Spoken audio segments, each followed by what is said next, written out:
Assalamualaikum warahmatullahi wabarakatuh. Saya Dewi Anggresti, kelas 10 LK1.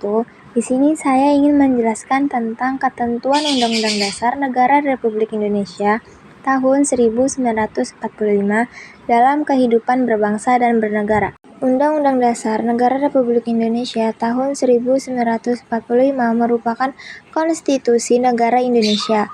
Sebagai konstitusi negara, di dalamnya tentu saja diatur hal-hal mendasar yang berkaitan dengan kehidupan berbangsa dan bernegara. Wilayah Negara Kesatuan Republik Indonesia. Wilayah negara Indonesia diatur dalam pasal 25A Undang-Undang Dasar Negara Republik Indonesia tahun 1945. Memetakan wilayah negara kesatuan Republik Indonesia. Indonesia adalah negara kepulauan terbesar di dunia.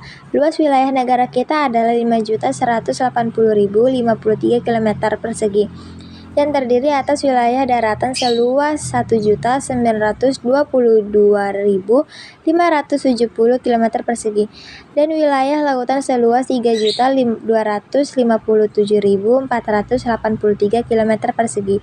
Di wilayah yang seluas itu tersebar 13.466 pulau. Wilayah laut Indonesia dibagi menjadi 3 macam, yaitu zona laut teritorial, zona landas kontinen, serta zona ekonomi eksklusif.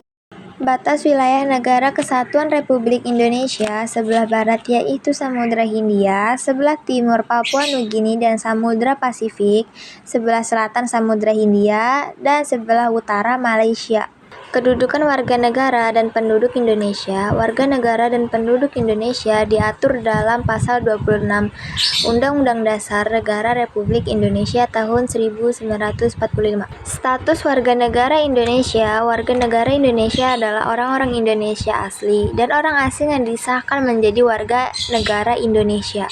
Asas-asas kewarganegaraan Indonesia. Asas kewarganegaraan adalah dasar berpikir dalam menentukan masuk tidaknya seseorang dalam golongan warga negara dari suatu negara tertentu. Menurut penjelasan Undang-Undang Republik Indonesia Nomor 12 Tahun 2006 tentang Kewarganegaraan Republik Indonesia, dinyatakan bahwa Indonesia dalam penentuan kewarganegaraan menganut asas-asas sebagai berikut.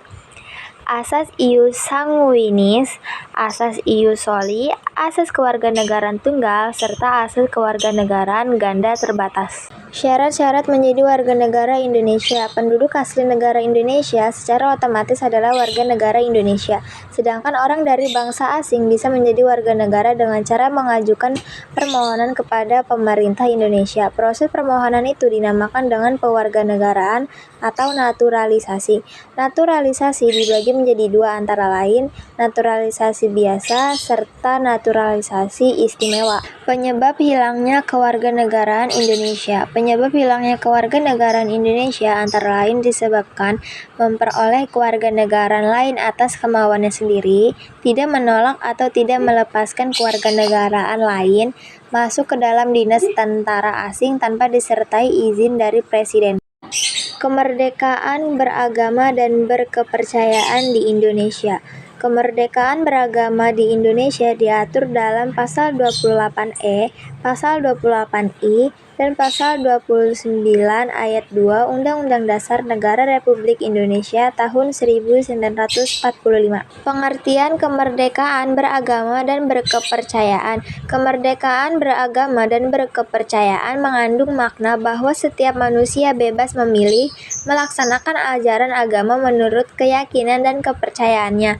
Akan tetapi, kemerdekaan beragama itu tidak dimaknai sebagai kebebasan untuk tidak beragama atau bebas untuk tidak beriman kepada Tuhan Yang Maha Esa. Membangun kerukunan umat beragama. Kerukunan umat beragama merupakan sikap mental umat agama dalam rangka mewujudkan kehidupan yang serasi dengan tidak membedakan pangkat, kedudukan sosial, dan tingkat kekayaan. Kerukunan umat beragama dimaksudkan agar terbina dan terpelihara hubungan baik dalam pergaulan antara warga yang seagama maupun yang berlain agama. Sistem pertahanan dan keamanan negara Republik Indonesia. Sistem pertahanan dan keamanan negara Indonesia diatur dalam Pasal 30 Undang-Undang Dasar Negara Republik Indonesia tahun 1945. Substansi pertahanan dan keamanan negara Republik Indonesia. Sistem pertahanan dan keamanan yang dikembangkan adalah sistem pertahanan dan keamanan rakyat semesta dengan TNI dan Polri sebagai kekuatan utama, sedangkan rakyat sebagai kekuatan pendukung. Kesadaran bela negara dalam konteks sistem pertahanan dan keamanan negara. Kesadaran bela negara pada hakikatnya adalah kesediaan berbakti pada negara dan berkorban demi membela negara. Upaya bela negara selain sebagai kewajiban dasar juga merupakan kehormatan bagi setiap negara yang dilaksanakan dengan penuh kesadaran, tanggung jawab, dan rela berkorban dalam pengabdian kepada negara dan bangsa. Cukup sekian, terima kasih. Semoga bermanfaat. Wassalamualaikum warahmatullahi wabarakatuh.